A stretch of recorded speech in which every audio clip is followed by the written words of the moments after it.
عليكم ورحمة الله وبركاته. كم نجا فيانا بقجرتن إيجا وانتدي بلجرة وقولني شاكلك وجدت كم بربادن المرة وتدريتك في الدالة مولين جلك أبا إسمين جنة كناف أذل شاكله هنجل قبل تهانن أتي ملكائناف أوف هنكو بيسي ملكاولاف جلك أبا كوبين جرات جوكا بالجو كنافو أوف بيسون جلك أمتا كنافو أرى راكاسيتي شاكل الوجين جلك من أمسكينيا public speakery جيما تقولاف ما تقول رأيك جلك أبا وانتوتا دبن أوف الرتي شاكل بندهو لكبنا دوان dandeettii duraan hin qabne wantoota duraan hojjechuuf fedhii qabdu san gootee argamsiisuun dirqama sirraa eegamaati.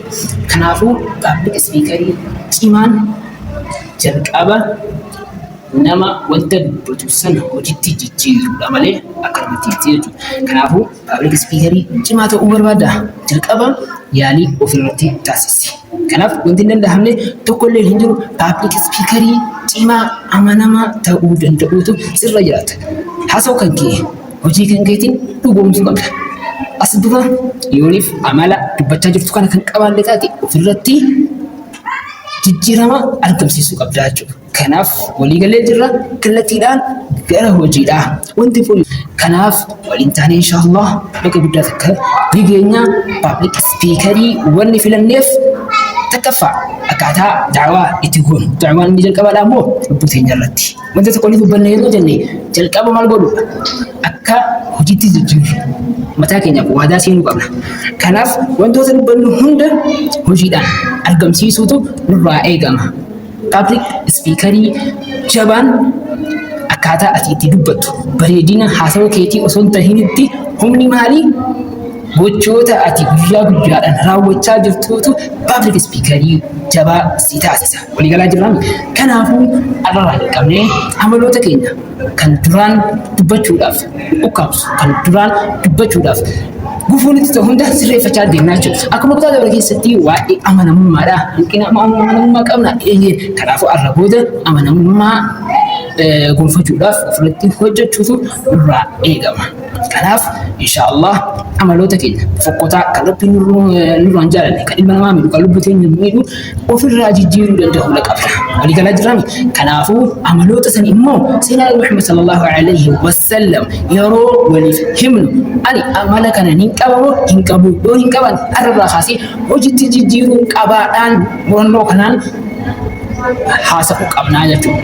Haasofni keenya namaaf osoo hin ta'in jalqaba irratti of jijjiiruudhaaf kaayyoon inni jalqabaa mataa keenya irratti hojiitti jijjiiruudhaaf waan ta'eef bifa kanaan akka ajaa'ibatti hojjechuu danda'uu qabna. Hanga ammatti shaakala waliin hin jalqabne taanaan akkuma irraa kaastee mata duree tokko filattee mata duree san ibsuu danda'u san booda immoo ofirratti gadi buusuu danda'uu qabda. Kan hojiitti jijjiiruu danda'uu ni qabda. Kanaaf walii gallee jirra inshaallah kootaadhaa waliin milkoofna. kootaadhaa waliin amala gaggaarii Nabi Muhammad sallallahu alaihi wasallam qaban san ofirratti ijaarra. Koota kanaaf dargaggummaan yeroo itti bashannan qofa osoo hin ta'in dargaggummaan yeroo itti of ijaaranidha. Wanta yeroo dargaggummaa kana gootuutu jireenya kan keetiif murteessaadha. Umriin dargaggummaadhaa deebitee argamtu. Sochii ati dargaggummaa kan kee keessatti gootuutu jireenya kan keetiif murteessaadha jechuudha. Kanaafuu dargaggummaa keenya itti fayyadamuu danda'uudha qabnaa jechuudha. Waliigalaa jira. Assalaamu alaikum warahmatullahi wabarakatuh.